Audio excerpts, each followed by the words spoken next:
it's Susan here from Komori no Hime Cosplay, and today we're going to be making the undershirt for Lucy from Elfen Lied. To make Lucy's shirt, we're going to be using a pink stretch knit.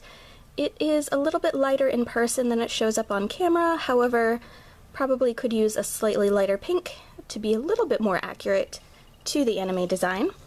And for the pattern, we're going to be using New Look 6402, and we're going to be using View A because it's got that kind of boat neck appearance to it. Though we are going to be doing a couple alterations to the pattern in that we're going to shorten the sleeves so that they're above the elbow. I also shortened along the bottom of the shirt just because I'm short, and I was concerned about the length of the shirt being too long on me and then it bunching up underneath the dress. So that's the reasoning behind shortening this portion there.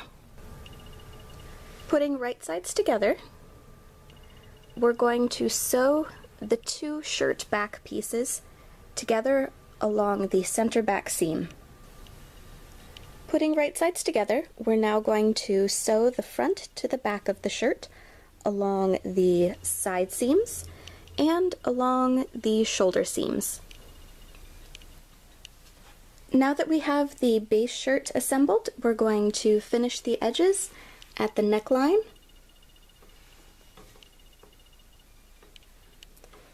and at the waist using a rolled hem.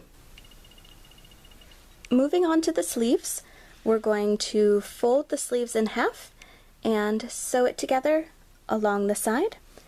Then we're going to hem the bottom edge using a rolled hem. Sew the sleeve onto the shirt to complete it.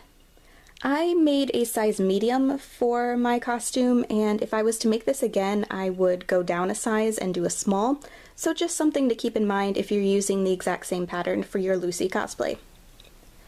To finish up this look, we're going to tie some red satin ribbon around the neck, and if you are concerned about the edges fraying, you can apply just a little bit of clear nail polish. And with that, Lucy's shirt is done! For more cosplay tutorial videos, please subscribe, and thank you very much for watching!